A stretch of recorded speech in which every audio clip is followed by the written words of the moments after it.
Amen. Tourne ta face et tu nous accordes la paix. C'est dans la bénédiction aaronique. C'est dans la bénédiction où nous on bénit tous les enfants d'Israël. Et dans cette bénédiction, tous les juifs du monde entier, et aussi les chrétiens qui sont greffés sous l'olivier franc, ils font cette prière. Et ils disent, tourne ta face et tu nous accordes la paix. Quelle est la face? C'est la lettre Haïn, l'œil de Dieu, le regard de Dieu. C'est pour ça que le peuple juif, il l'appelle Yeshua. Ils ne disent pas Yeshua. Yeshua. Et Yeshua, c'est un insulte. Ça veut dire que son nom soit effacé. Et aujourd'hui, si vous voyez, tous les juifs du monde insultent Yeshua, insultent Jésus. Et Jésus est synonyme de Yeshua.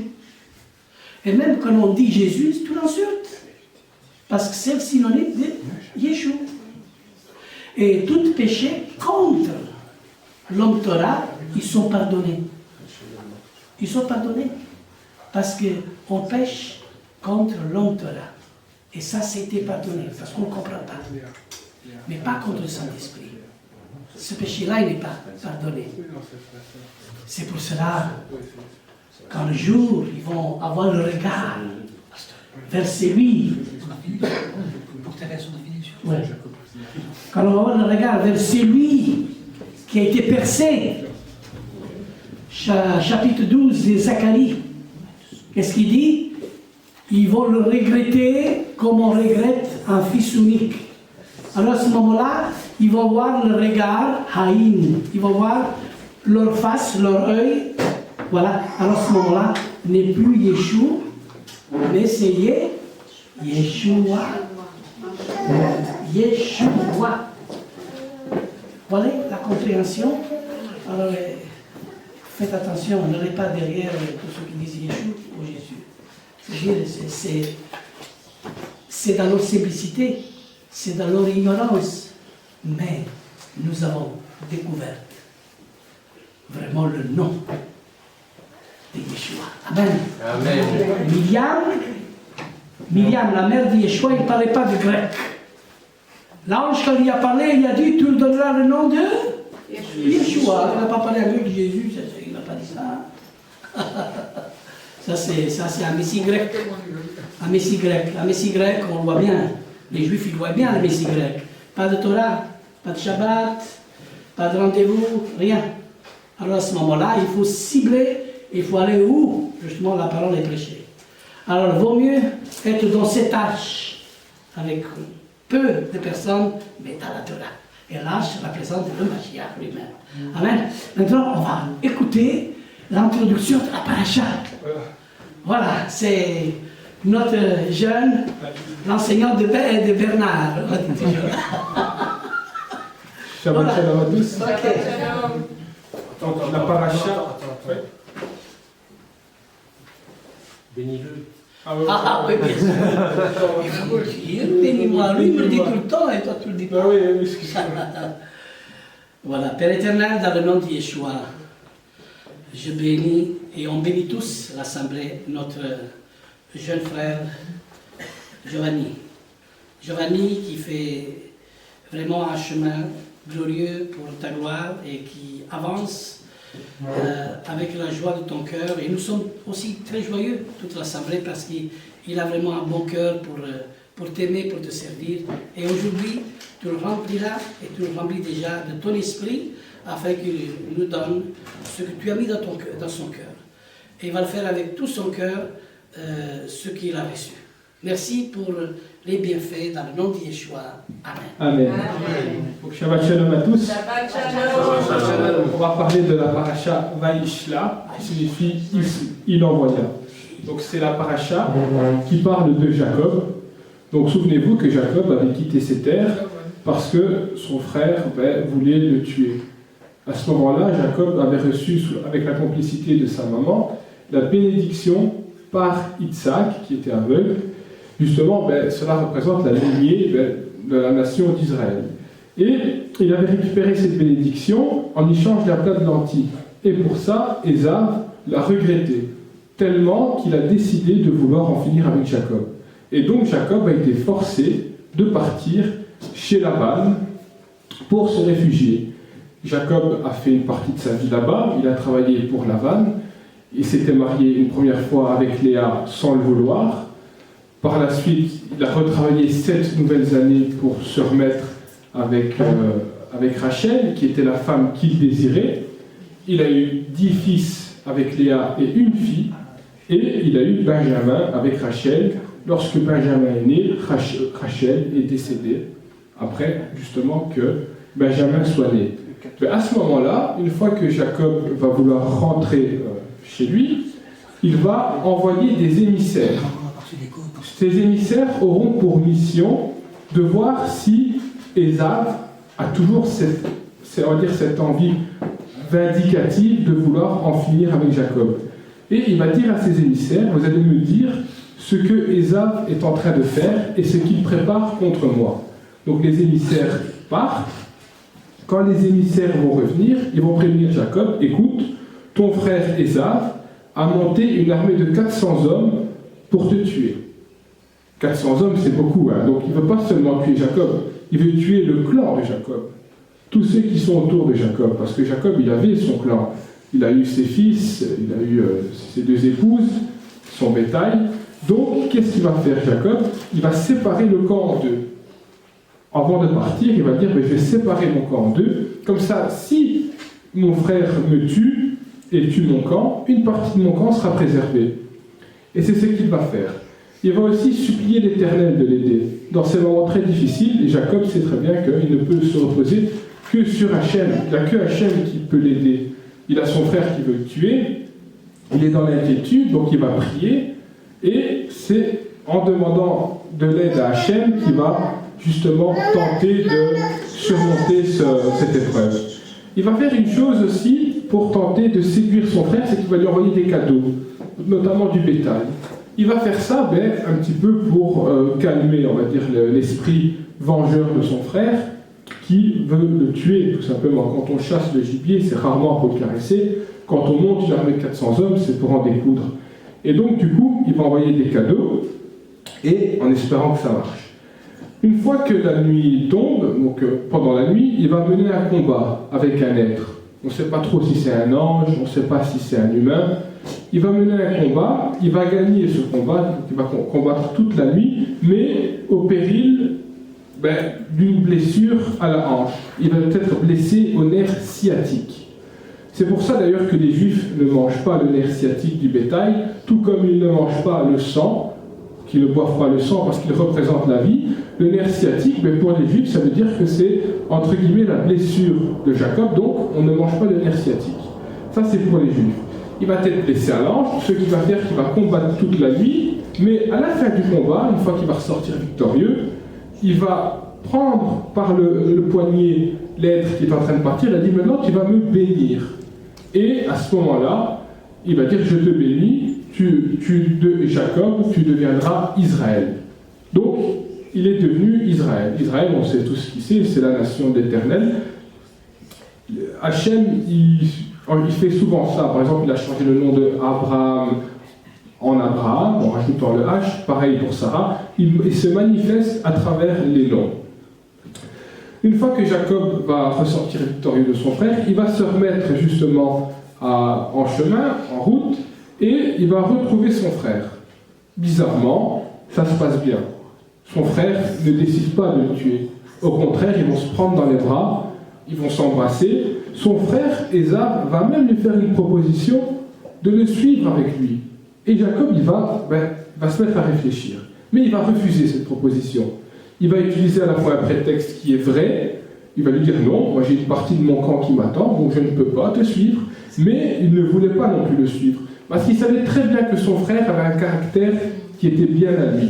N'oubliez pas que Jacob est quelqu'un qui a été élevé sous une tente, il sortait très peu, il était toujours au chevet de sa maman, tandis que Ésav, lui, c'était un chasseur, il sortait, il avait une mentalité totalement différente. Et lui, pour son bien, il a décidé vraiment de faire son chemin de son côté.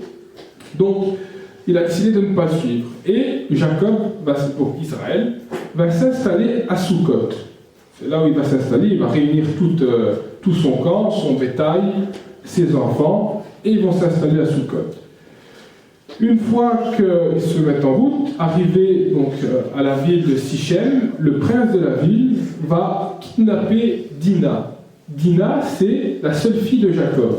C'est la fille qu'il a eue avec Léa.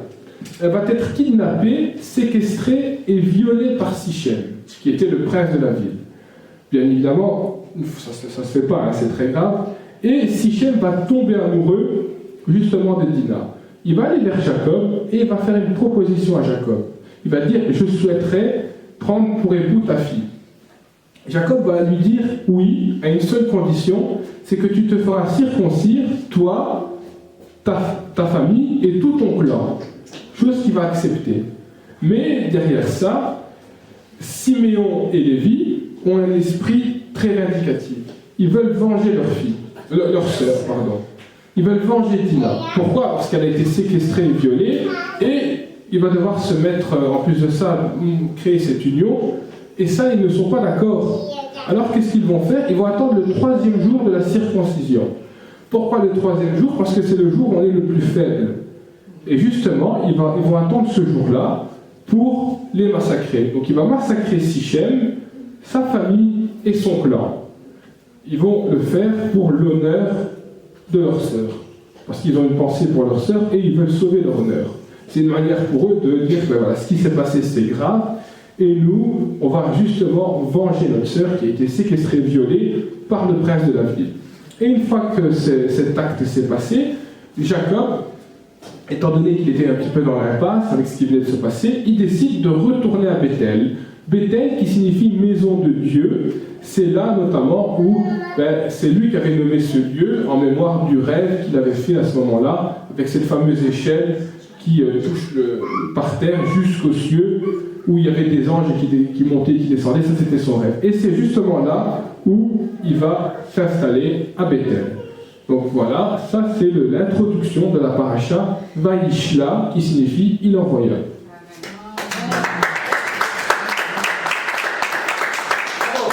Le pasteur et le moré, c'est l'enseignant. Tous les mercredis, il donne de son temps pour... Moré me rend. Ouais, voilà. C'était vraiment, tout était prédestiné.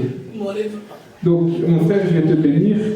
Père éternel, notre Dieu, roi de l'univers, Seigneur, je te remercie pour ce moment que tu nous donnes, car tu nous donnes l'opportunité à nous tous de nous réunir, Seigneur, de te louer, Seigneur, de te prier et de te demander, Seigneur, ta bénédiction. Aujourd'hui, Seigneur, je te montre tes mains.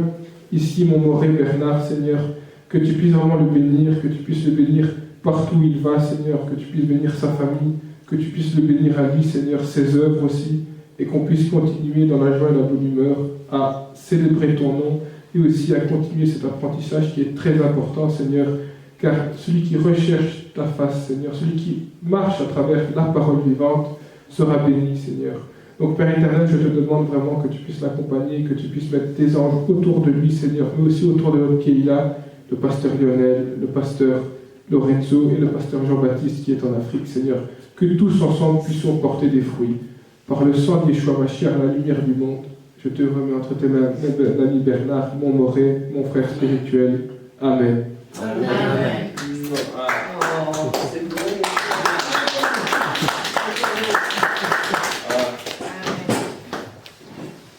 Bien, Shabbat Shalom à tous. Shabbat Shalom. Venez près de nous, madame. Vous êtes là-bas, tout au fond, là, toute seule. Venez là. Non, ça va, merci. Ça va? Elle est prête. Bon. Voilà, eh bien, bon, la paracha que je vais commenter aujourd'hui... Dans le micro, hein. C'est une paracha très difficile parce que vous savez que les personnages bibliques sont des stéréotypes, ce sont des exemples. C'est pour ça que la Torah est toujours prophétique. Ce qui s'est passé il y a 3000 ans, ça se passe encore aujourd'hui. Et dans cette portion de paracha que nous devons étudier pour ce Shabbat, c'est une paracha difficile parce qu'elle concerne un événement tragique.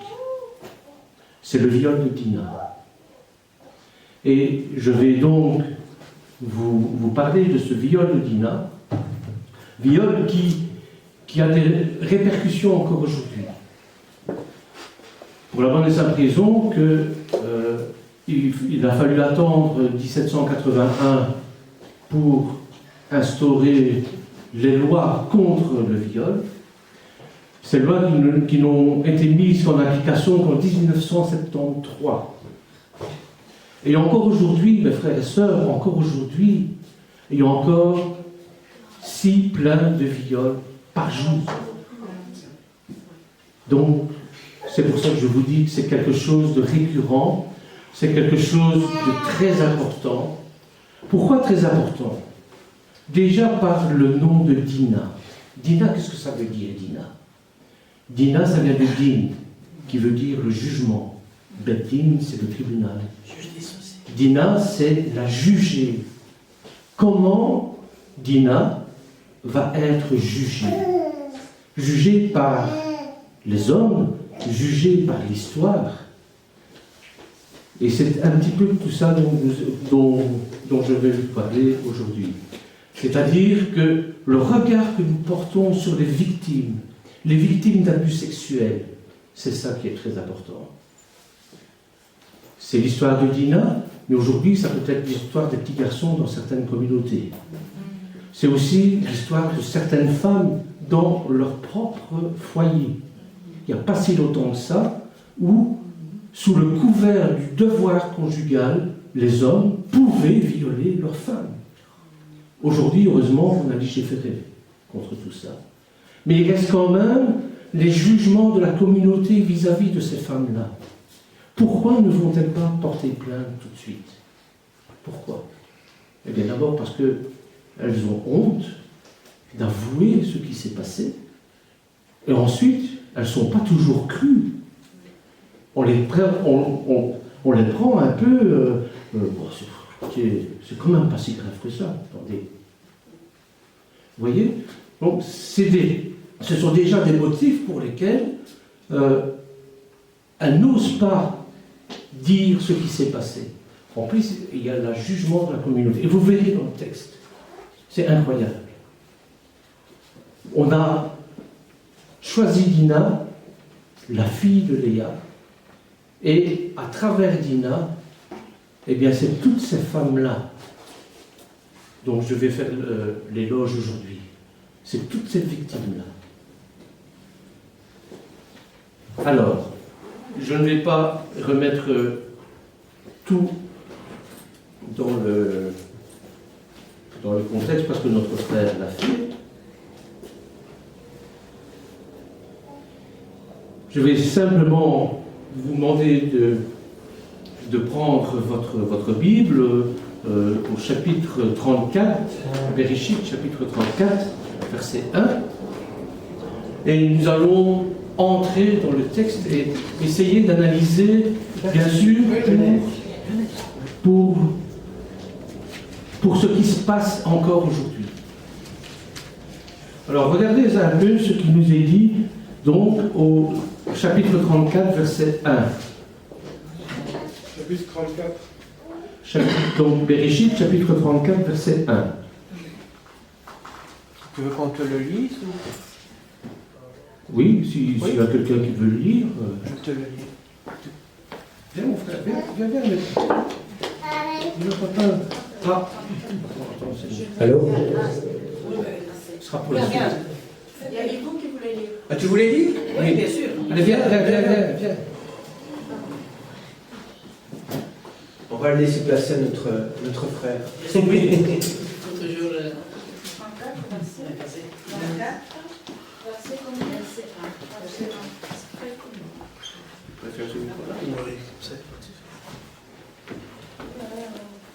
Shabbat shalom à tous. Shabbat shalom. Je vais lire au nom de notre Dieu, de notre Seigneur Yeshua HaMashiach. Amen. Donc, Bereshit, Genèse, chapitre 34, premier verset.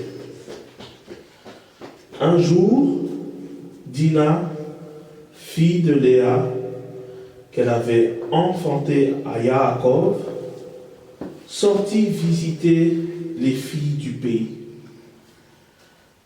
Et Shechem fils de Hamor, le Hivi, dirigeant du pays, la vit, la saisit, la viola et l'humilia. On s'arrêter là, je serai... Merci mon frère. Merci Fabien. Voilà. Donc, la première question qu'on pourrait se poser en lisant superficiellement, en lisant littéralement, c'est d'où vient toute cette violence? Parce que nous avons dans ce texte qui est long, qui est dense, concentré le premier thème, c'est sur la sortie de Léa. On nous dit Léa sortie, Dina, pardon. Donc, elle sortit Dina, la fille de Léa, que celle-ci avait enfantée à Jacob, pour aller s'enquérir les filles du pays. C'est là le verset introductif de ce long chapitre dans lequel, d'emblée, apparaît celle qui devrait être le personnage principal de tout le chapitre, Dina. Elle sort. C'est la seule et unique fois où elle commet un acte, où elle va accomplir un acte. Le seul verbe dont elle soit le sujet. Si vous analysez bien les textes, vous verrez. Il n'y a qu'à ce moment-là qu'elle fait partie, qu'elle est le sujet du verbe. Elle sort. Dès le deuxième verset déjà, jusqu'à la fin du chapitre, elle ne sera plus qu'un complément d'objet indirect. Elle ne sera plus le personnage principal. Il y a déjà une réflexion à faire là-dessus. Et les sujets obstinément des autres personnages de ce chapitre vont être qui? Vont être spécialement des hommes. C'est donc une sortie qui restera l'unique manifestation de cette femme, l'unique trace de Dina comme sujet. On va essayer d'analyser pourquoi et de comprendre le mécanisme, de démonter comme un horloger la montre, de voir ce qui se cache derrière ça. Alors, la première question qu'on pourrait se poser, eh bien, qu'est-ce qui se passe avec cette sortie? Eh bien, la première lecture, dans son sens, dans sa littéralité, donc, oui, Dina sort voir la fille. Ok. Il indique la cause de cette sortie, la cause de cette violence qui va se dévoiler, qui va s'enchaîner. Le verset est tout empreint de fraîcheur. Et il met en scène une jeune fille que l'on devine pleine de candeur, de curiosité, assoiffée de contact, de rencontres, curieuse de découvrir un monde nouveau pour elle. Pourquoi je dis un monde nouveau? Imaginez, c'est une fille qui est entourée de 10 garçons. Alors, il y a quoi se poser des questions. Je ne sais pas s'il y a des gens de famille nombreuse ici, mais quand il y a une fille entourée de 10 garçons, bien sûr, elle va être chouchoutée par ses frères. Mais ça va être quand même la petite boniche. Elle va devoir faire la vaisselle, elle va devoir travailler, elle va devoir nettoyer la maison, elle va devoir repasser les chaussettes de ses frères. Quand il y a un match de football, qu'est-ce qui va arriver? Eh bien, Dina, tu ne veux pas nous apporter des pintes? Vous voyez? Bon, je dis ça pour la fille parmi les garçons, mais c'est pareil pour les hommes parmi les femmes. Hein. Moi, j'ai 5 femmes à la maison. J'ai 2 filles et 2 petites filles et ma femme. Je vous assure que quand elles sont là, entendre parler foufou, entendre parler jupon, entendre parler petites culottes, entendre parler de maquillage. Il en a marre. Et j'ai envie que mon petit-fils vienne me parler de bagnole, de course et ainsi de suite. C'est ça le problème de Dina. Dina, qu'est-ce qu'elle fait? Bien, elle va s'enquérir des filles du pays. Ou littéralement, elle va voir parmi les filles du pays. Littéralement, c'est comme ça que c'est marqué. Ce que Dina voulait voir, c'est quoi? Qu'est-ce qu'elle voulait voir? Qu'est-ce qu'elle voulait saisir? Eh bien, elle voulait peut-être porter une réponse à sa question. Qu'est-ce qu'une femme dans un monde d'hommes? Quand il y a un équilibre, il n'y a pas de problème. Mais s'il y a un déséquilibre, il y a plus d'hommes que de femmes. Alors je sers à quoi, moi, ici dedans? Et qu'est-ce qu'elle va faire? Elle va voir d'autres filles, d'autres femmes. Et comme Jacob est sur un territoire qu'il vient d'acheter, il y a une cohabitation qui se fait, et sans doute qu'elle est allée voir les filles au lavoir, discuter avec elles, chanter avec elles. On pourrait s'imaginer. Bien sûr. Vous voyez? Donc, il est important de constater que le verbe voir est construit ici avec un complément d'objet indirect. Et ça introduit la préposition B en hébreu. Alors que le verset suivant que notre frère a lu avec Jérém, eh bien, lui aussi va voir Dina. Mais là, avec un complément d'objet direct. Qu'est-ce que je veux dire par là? Eh bien, je veux dire simplement que la construction directe, si l'on se réfère aux occurrences de ce verbe, on constate que celle-ci présente des constructions indirectes aussi. Et il semble caractériser une vision qui s'inscrit dans le temps. Par exemple, j'ai quelques exemples ici. Dieu a pris conscience de ma détresse. Genèse, chapitre 29, 32. C'est Léa qui dit ça. Pourquoi Léa? Parce que Léa est malheureuse avec Jacob. Pourquoi elle est malheureuse? Parce que Léa, ce n'est pas le zivouk de Jacob, c'est Rachel, le zivouk de Jacob. Mais elle est mariée à Jacob. Donc, elle, ce qu'elle demande, c'est que Jacob l'aime. Il ne l'aime pas. Il ne l'aime pas d'amour, en tout cas. Vous voyez? Donc, Léa va dire ceci: Dieu a pris conscience de ma détresse. Moshe, lui, il va, parce que cette détresse était cachée en elle, bien sûr, ne le montrait pas. Moshe s'est rendu compte de leur souffrance en Exode 2:1. Et en revanche, celles qui apparaissent avec un complément d'objet direct enseignent plutôt une vision brusque, tout de suite. Par exemple, Ram vit la nudité de son père. Il la voit là. C'est important ce que je vous dis ici, je vais vous expliquer pourquoi. Dans le texte qui nous intéresse ici, la vision de Sichem épuise son sujet en le figeant totalement dans ce qui est visible de lui, dans ce qu'il donne à voir. C'est une vision d'ordre immédiat. En revanche, la vision de Dina, elle est partie voir les filles, s'enquérir des filles du pays, c'est une vision qui a une connotation de recherche. Qui je suis par rapport aux autres.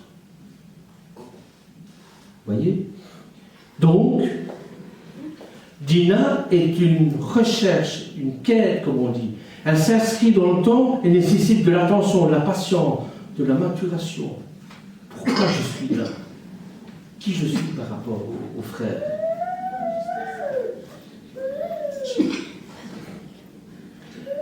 Dina sortit pour voir les filles du pays, du territoire. Et si on constate que Ici, on pourrait s'amuser à lire tous les midrashim, et encore ce matin, j'ai lu un commentaire sur la paracha, sur le viol de Dina, qui m'a fait bondir, évidemment.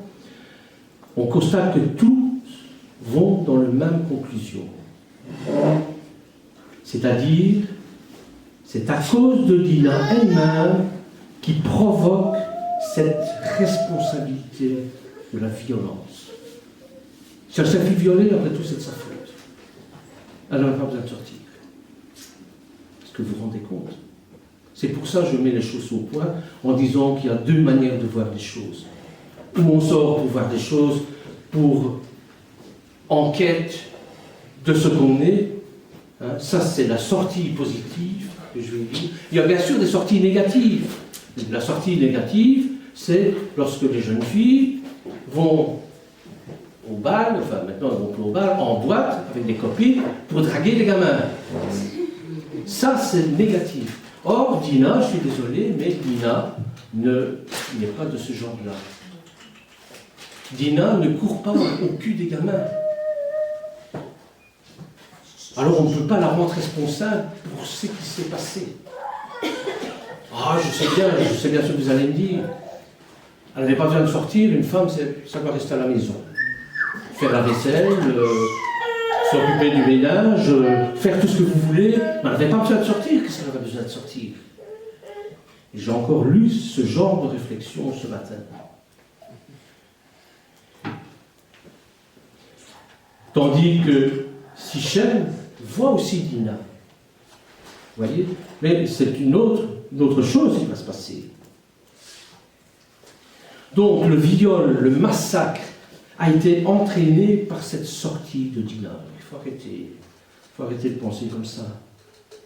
Et rien ne serait arrivé si elle était restée chez elle. Bien sûr, la place d'une femme, encore à l'heure actuelle, dans la mentalité, est décidément à l'intérieur de la maison. La propension à sortir fait partie de nombreux défauts.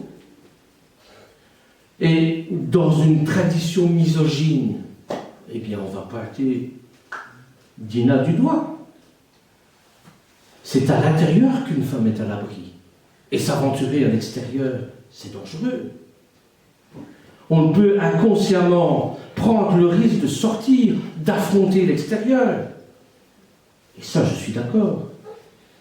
Parce que des hommes prendront des femmes pour des objets, tant qu'ils n'auront pas été éduqués à sortir de cette vue simpliste qui réduit une femme à son corps et en fait un bel objet que l'on peut convoiter, se l'approprier. Et c'est d'abord une éducation que nous devons avoir envers nos enfants. Lorsque nous entendons les gamins dans la rue, lorsqu'il y a des filles qui passent et qu'il y a des jeunes gens qui sont là, évidemment, ils sont tous émoustillés. Wow, t'as vu celle-là comme elle est bonne? Pitié. Reprenez-les, s'il vous plaît, reprenez-les. Ce n'est pas un objet sexuel. Déjà dans le langage, c'est déjà tuer la personne, pour moi. Je sais, je vais peut-être loin. Bon, ça m'a coûté, bien sûr, de remontrance, mais c'est comme ça. C'est une vue simpliste qui réduit la femme à son corps et en fait un bel objet que l'on peut convoiter et s'approprier. Plus tard, on dira « Sois belle et tais-toi ». Voilà. Ne me fais pas honte. Vous voyez? Donc, pour ce genre de personne, Dina est responsable, certes, mais si elle est sortie, c'est qu'elle avait de qui tenir. Vous voyez dans quel esprit qu'on est. Elle est digne de la fille de Léa. Elle ne fait reproduire que son comportement. Si Dina s'est fait violer, c'est de sa faute. Et si ce n'est pas de sa faute, ben c'est la faute de sa mère. Telle mère, telle fille. Est-ce que vous vous rendez compte? On est encore dans ce système de pensée-là. Léa, voilà la véritable responsable. Et tous les midrashim pointent à travers Léa le mécanisme qui fait répéter aux enfants les fautes et les erreurs des parents. Or, le Seigneur nous a mis en garde contre ça. Il a dit, nous ne sommes pas responsables des imbécilités que nos parents font. Chacun est responsable de ses actes. Le verset nous informe que Dina n'est pas responsable de cette affaire. C'est pas elle qui a provoqué Sichem pour qu'il la viole. Il n'est pas dit non plus dans le verset qu'elle a fait une brèche dans la clôture de la chenioute. Vous savez ce que c'est que la chenioute, hein? Non, la chenioute, ce n'est pas... non, Rosario, ce n'est pas de la drogue, la chenioute. Hein? La chenioute, c'est de la pudeur. Hein? Voilà, c'est ça. Hein? Et elle n'a pas fait donc ce trou dans la chenioute, dans la pudeur, car elle était la fille de Léa, qui, elle, était discrète, qui avait de la décence, qui avait de la pudeur. Elle se trouvait dans la tente et qui avait enfanté à Jacob sa fille. Son enfantement est mis en relation avec Jacob. Donc, elle était chinoise, comme on dit, c'est-à-dire elle était pudique. Elle se conduisait bien. Sa sortie n'est pas pour but de courir après les gamins, mais seulement de s'enquérir des filles du pays, de leurs habitudes, voir comment elles vivent, voir comment moi je pourrais vivre. Dina, c'est pas une dévergondée. C'est pas la fille qui tous les soirs dit bon, enfin pas tous les soirs, mais tous les week-ends, bon, c'est mon jour de sortie aujourd'hui, je m'en vais draguer les gamins. Non, non, non, c'est pas ça. C'est pas ça. Et en plus, Dina n'est en rien responsable de ce qui s'est passé, parce que justement, elle est cette digne fille de Léa, qui précisément est un exemple de discrétion, de retenue pour sa fille. Il faut distinguer, donc, je vous le disais tout à l'heure, il faut faire une distinction entre une sortie négative et une sortie positive, bien sûr. Sortie négative, c'est celle qui consisterait à aller courir au cul des gamins. Bon, ça, c'est négatif, évidemment. Parce que vous savez ce qui se passe après. Après, bon, ben voilà, les choses arrivent et il faut se marier. Et s'il faut se marier, comme nous allons le voir, s'il faut se marier pour laver l'honneur de la famille, à coup sûr, c'est un divorce. Hein, ça. Si le Seigneur ne met pas les gens sur la route, nous-mêmes, nous ne devons pas juger, nous ne devons pas choisir notre épouse. C'est le Seigneur qui nous le met sur la route. Voilà. Donc, une sortie positive, c'est celle qui consiste à s'enquérir des filles et de leurs habitudes. Et peut-être, on pourrait dire que ce qui serait négatif, ce serait de sortir peut-être de son identité. Eh bien non, frères et sœurs, non. Avec ce qui se passe en Israël, le conflit israélo-palestinien, eh bien, nous sommes obligés de sortir de nos croyances pour étudier un peu l'islam. Sinon, comment voulez-vous comprendre ce conflit? Leurs attentions ne sont pas les nôtres. Et transporter nos attentions au Moyen-Orient, arrêtons. On se bourre, on se leurre, on se trompe. Alors ce qu'il faut faire, c'est sortir un peu de nos Bibles et allons voir ce que sont leurs motivations. Quelle est la motivation du Hamas? Pourquoi ils veulent à tout prix détruire Israël et anéantir les Israéliens? Pourquoi? Pourquoi ne veulent-ils pas la paix comme nous la veut? Et c'est en étudiant l'islam qu'on comprend, en lisant leur charte. Vous voyez? Donc il faut sortir de notre cocon, de notre dilemme. Bien sûr, il y a des sorties dangereuses. Si nous ne sommes pas ancrés profondément dans la Torah, évidemment, on va se faire violer par d'autres doctrines. Voilà, ça c'est clair. Mais soyons forts dans notre foi, soyons forts dans notre Torah, et nous pouvons aller voir autre part ce qui se passe. Parce qu'on est obligé quand même de s'ouvrir un peu au monde si on veut comprendre comment il fonctionne. Vous savez, pour comprendre Satan, il y a un proverbe juif qui dit, pour comprendre mon ennemi, je dois parler sa langue. Je dois savoir ce qu'il fait. micro. Voilà. Donc,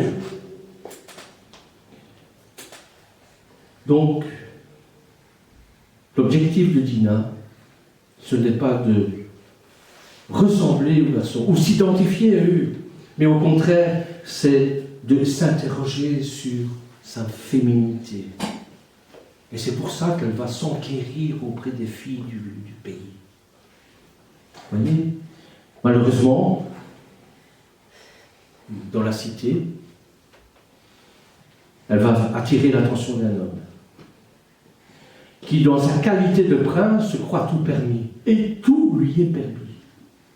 Au Moyen-Âge, il n'y a pas si longtemps que ça, au Moyen-Âge, encore chez nous, la prima nocte, c'est-à-dire la première nuit quand les paysans voulaient se marier, la première nuit, d'abord, il fallait que la fille soit vierge, et la première nuit, c'était le seigneur qui la passait avec la future épouse. Ça s'appelait la prima nocte. Vous voyez ? Le droit de cuissage. Est-ce que vous vous rendez compte de l'horrible chose, le droit de cuissage? Le Seigneur avait tous les droits. Tout. Et Sichem a tous les droits, c'est un prince. Il voit une fille, il la convoite, ils disent comme nos jeunes, waouh, qu'elle est bonne, il la kidnappe, il la viole.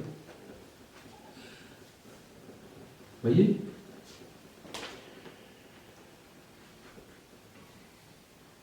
Nous vivons dans un monde où le simple fait de sortir dans la rue peut se révéler dangereux à ce moment-là. La jeune fille lui plaît, il l'emmène et la viole. Oh, écoutez, c'est une histoire classique, hein, banale, tellement fréquente. Du fait qu'il est prince, ou tout simplement homme auquel leur désir ôte le respect envers la femme.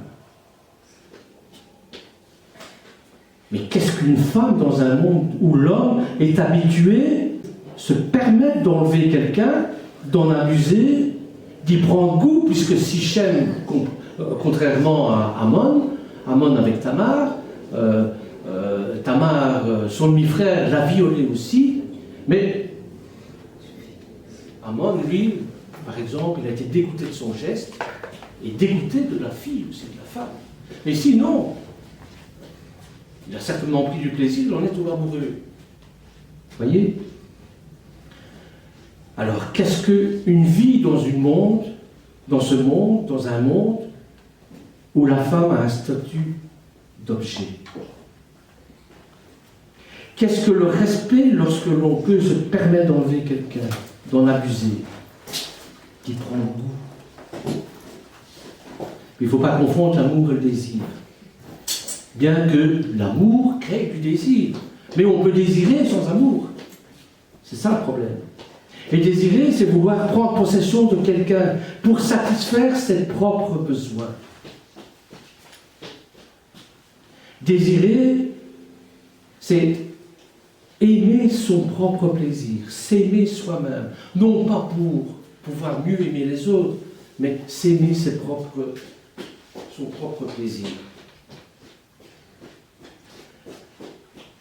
Mais qui, dans un monde où règne l'égoïsme, la recherche du plaisir, de la satisfaction de ses besoins personnels, qui peut encore arriver à discerner l'amour du désir?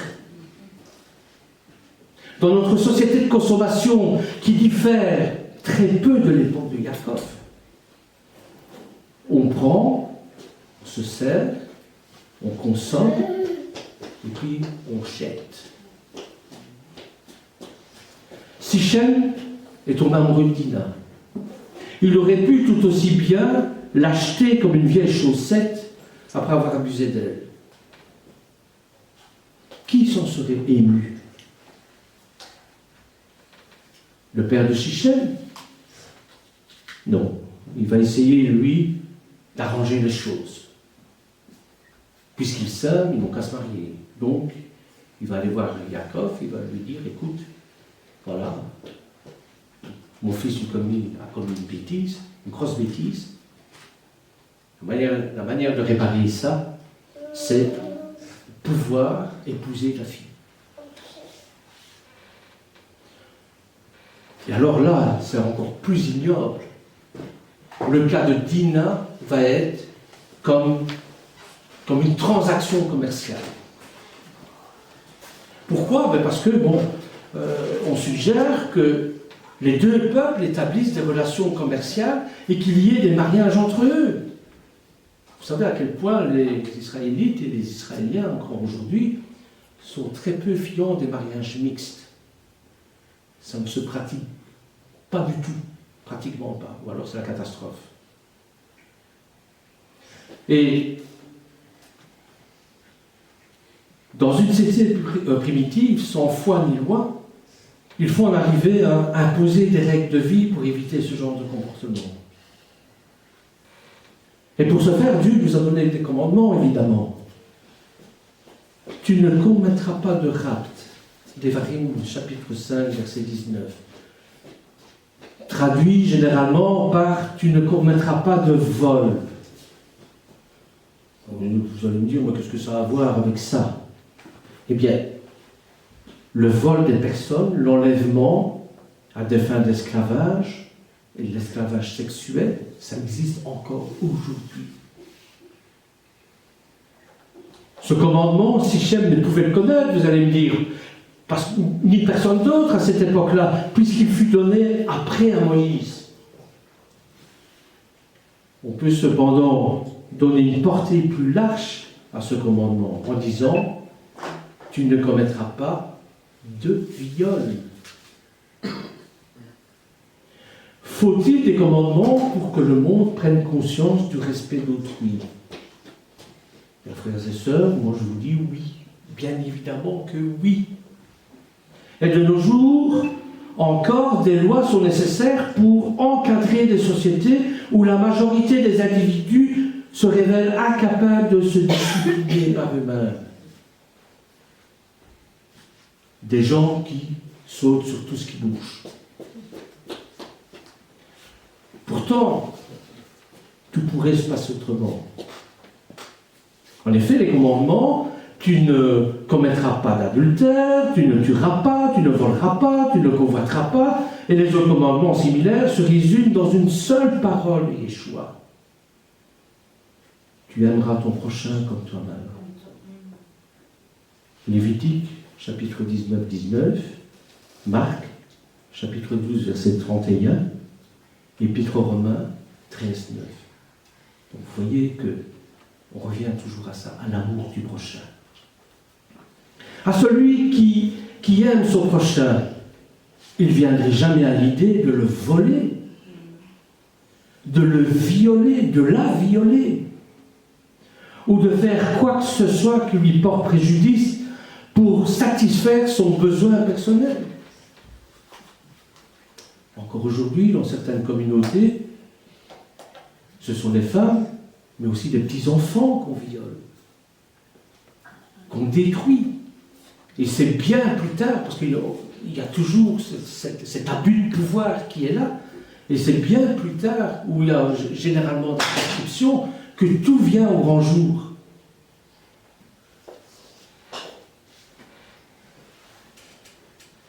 Alors voilà, le père de Shichem vient à Jacob et lui dit ce qui s'est passé.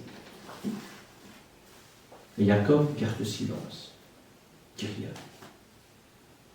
Deuxième question, pourquoi il garde le silence? Moi, j'aurais roulé dans les brancards, je ne sais pas vous, tous les gens qui ont des fils et des filles, j'aurais roulé dans le... Ça n'aurait pas été tout droit. Mais lui, il garde le silence. Selon mon point de vue, je dis bien selon mon point de vue, Jacob garde le silence parce que l'acte est tellement grave qu'il est anéanti. Le viol de sa fille est ressenti comme un meurtre. Et c'est un meurtre. On peut violer jusqu'à en donner la mort. Dans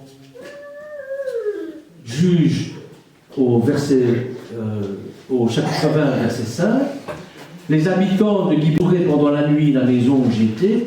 Ils avaient l'intention de me tuer. Ils ont violé ma concubine. Alors elle est morte. C'est un meurtre. C'est un meurtre physique. C'est un meurtre psychologique. Et c'est un meurtre spirituel.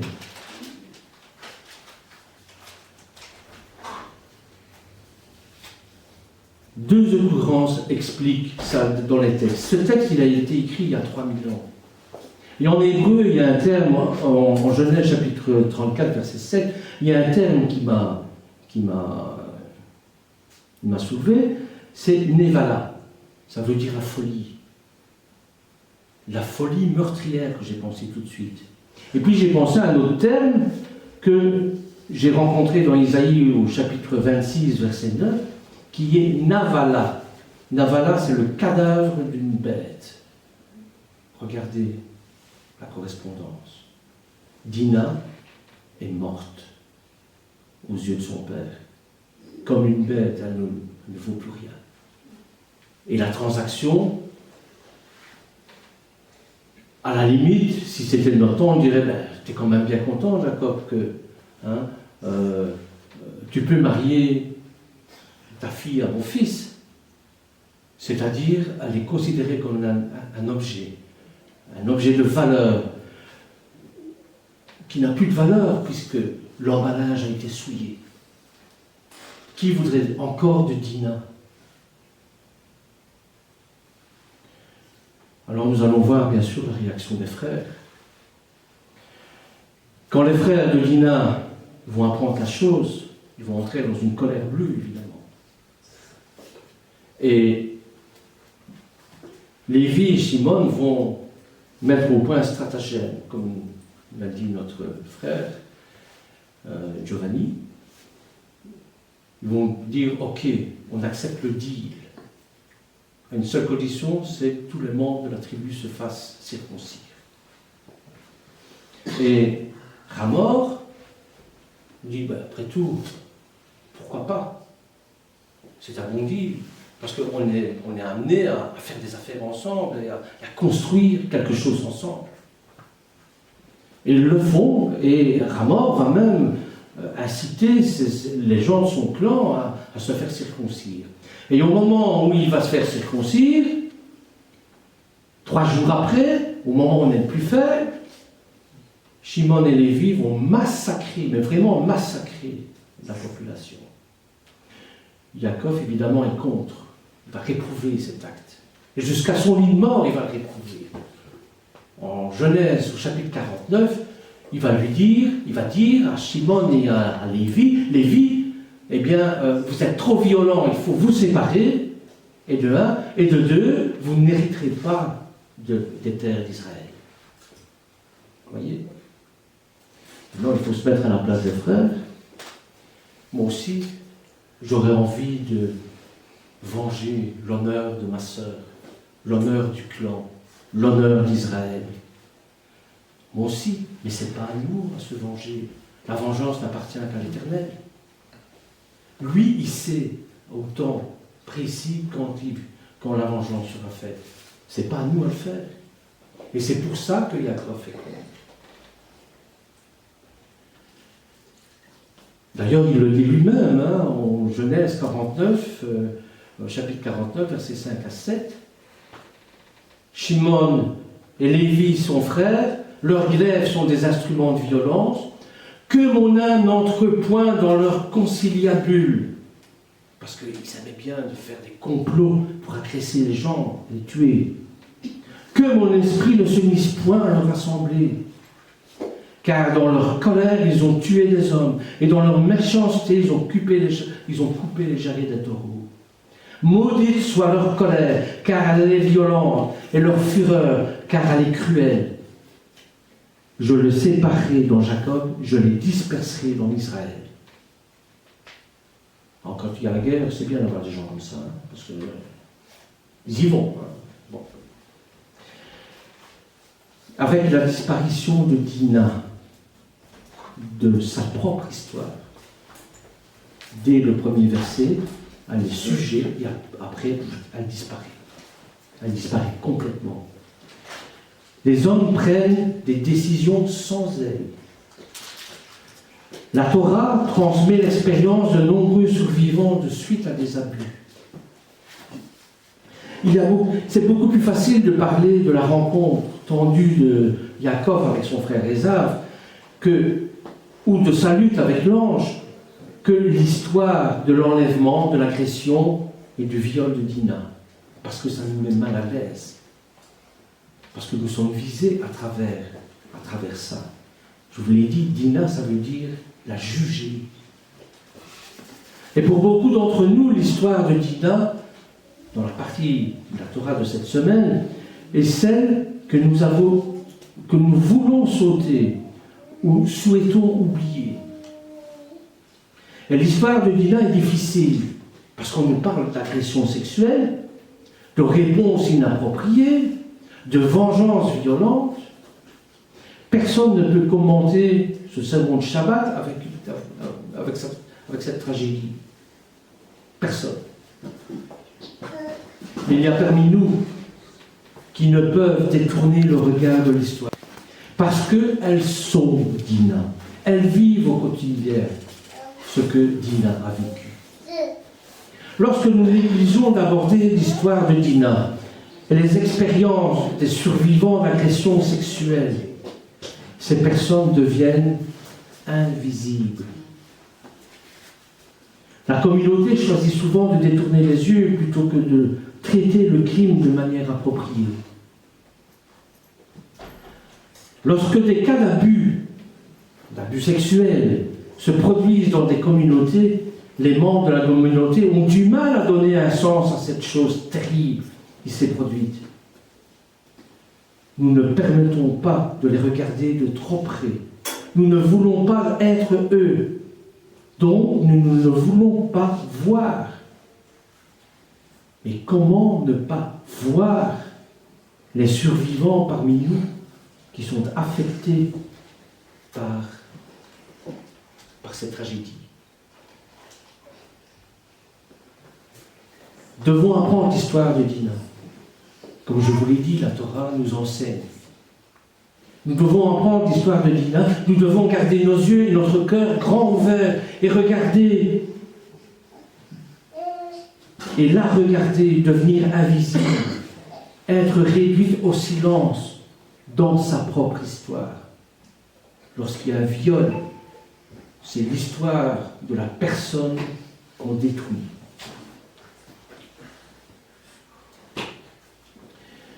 Apprendre le texte de Dina peut être une façon pour nous d'honorer ces survivants, ces gens qui sont passés par là. Nous avons la responsabilité, en tant que communauté, de parler de ces choses difficiles, de les reconnaître, de les voir. Et la communauté a une responsabilité envers des survivants, je les appelle les survivants. Un rôle à jouer dans leur guérison. Parce que les reconnaître, c'est bien, mais il y a toute une démarche de guérison à faire, si la guérison est possible. Et ce rôle mérite beaucoup plus d'attention et de soin. En lisant Bereshit, chapitre 34, nous remarquons que Dina semble s'effacer de l'histoire. Et elle s'efface de l'histoire. Après le premier passouk, le premier verset, une fois Dina enlevée, elle disparaît peu à peu. Les hommes s'impliquent et décident quoi faire à son sujet, sans lui demander son avis. Le texte de la Torah lui-même imite ce que tant de survivants ressentent souvent à propos de leur propre expérience d'abus. Et même pire, d'abus dans des communautés religieuses, par des religieux, par des hommes d'église. Nous pouvons tous sentir à quel point c'est mal, à quel point il est traumatisant et violent de voir tout le monde autour de Dina, tout le monde, sauf Dina, décider de ce qui va se passer à la suite de ces abus. nous devons nous demander comment cette histoire aurait pu être différente. Qu'aurait voulu Dina? Qu'aurions-nous pu dire à Dina? Et ce texte nous fait réfléchir profondément sur ce que nous pouvons dire à Dina. Quand je dis à Dina, c'est à toutes les Dina qui ont vécu ces traumatismes, ces viols. Ouvrez les journaux. C'est un père qui viole sa fille, c'est un frère qui viole sa sœur, c'est un cousin qui viole sa cousine. Au sein même de la famille. Il n'y a pas si longtemps que ça, je vous le disais, il n'y a pas si longtemps que ça, où sous le couvert du devoir conjugal, les hommes pouvaient violer allègrement leurs femmes, sans être punis. Alors quand une femme dit non, c'est non. Qu'elle soit habillée comme la dernière des traînées, si elle dit non, c'est non. Et que les hommes puissent foutre ça dans leur crâne une bonne fois pour toutes. Donc ce texte nous invite à réfléchir profondément sur ce que nous pouvons dire à Dina et comment nous pouvons répondre de manière appropriée aux survivants de violences sexuelles. Moi, je veux dire à Dina, à toutes les Dina, à toutes mes sœurs, ou aux enfants qui ont été violés, qu'ils sont aimés, considérés. Dina, toutes les Dinas sont considérées comme des femmes courageuses, gracieuses. Et j'ai envie de leur dire, je vous ne laisserai jamais seul. Je serai à vos côtés pour votre guérison. Voilà, frères et sœurs, ce que j'avais à vous dire, que l'Éternel vous bénisse en tout cas. J'aimerais qu'une des sœurs vienne prier au nom de toutes les Dinas.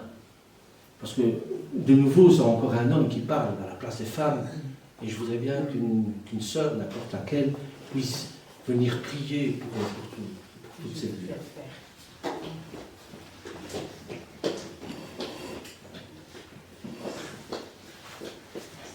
Je ne veux pas monter au chemin.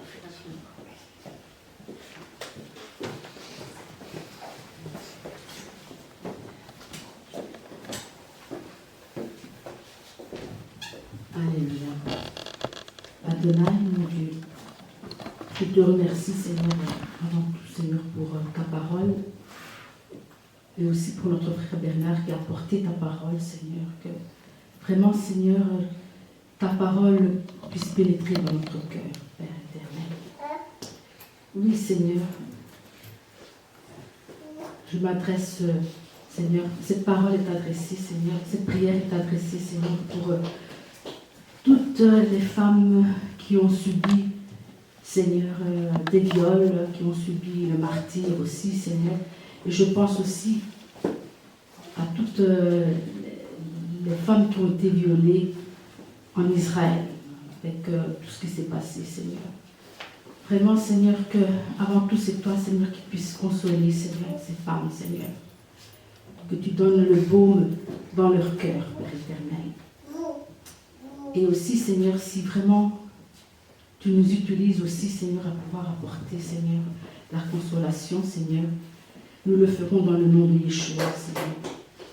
Vraiment, Seigneur, que nous puissions, nous les femmes, être, et même les hommes aussi, Seigneur, les frères et les sœurs, de pouvoir donner un mot, Seigneur, à chaque personne que nous rencontrerons, Seigneur, qui ont subi, Seigneur, des viols, qui ont subi, Seigneur, le martyre aussi, Seigneur, que nous puissions, Seigneur, à travers ton aide, de pouvoir aussi venir en aide, Seigneur, leur venir en aide, Seigneur, Père éternel.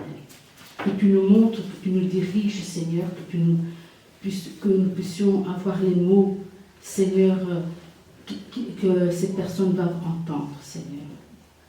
Père éternel, je te prie aussi, Seigneur, qu'ils puissent avoir des organisations, Seigneur, à pouvoir comprendre ces femmes, Seigneur, et aussi tous ceux qui ont été violés. Je pense aussi pour les enfants. Il y a aussi des hommes, il y a des enfants, Seigneur. Que vraiment, Seigneur, tu donnes un esprit bien disposé, Seigneur, à pouvoir encourager aussi, Seigneur, à pouvoir leur donner, Seigneur, de l'amour avant tout, Seigneur. Parce que ces personnes, Seigneur, ont besoin d'amour, Seigneur, ont besoin qu'on les comprenne, Seigneur. Et donne-nous, Seigneur, vraiment l'intelligence et de la sagesse de pouvoir le faire, Seigneur. Merci, Seigneur, et je te demande, Seigneur, aussi, Seigneur, dans ma prière, et je pense à toutes les femmes qui ont été violées, Seigneur, durant cette guerre, Seigneur, avec le Hamas et Israël, Seigneur. Que tu viennes en aide, Seigneur, vraiment, Seigneur. Et que les otages qui ont été libérés, et sûrement que parmi ces otages qui ont été libérés, il y a eu des femmes, peut-être des enfants violés, Seigneur, que vraiment, Seigneur, ils trouvent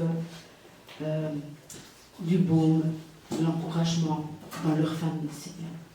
Ô Père éternel, il n'y a que toi, Seigneur, tu es le vrai Dieu, Seigneur, qui puisse donner, Seigneur, de l'amour, la consolation, le baume dans les cœurs, Seigneur. Et nous voulons, Seigneur, te ressembler, Seigneur, vraiment. Ô Père éternel, merci, Seigneur. Merci parce que tu es le Dieu d'amour.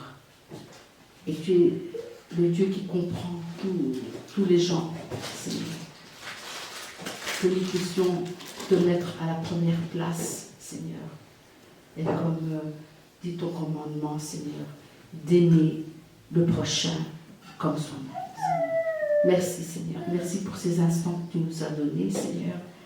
Je veux te mettre chacun de nous ici présents, Seigneur. Et tous ceux qui ne sont pas présents, qui sont malades, je pense à notre sœur Andy qui doit subir une intervention, Seigneur. Je pense aussi à elle parce que justement, elle a subi beaucoup de choses, Seigneur. Et c'est par ta force, par ta puissance que tu l'as relevée, Seigneur.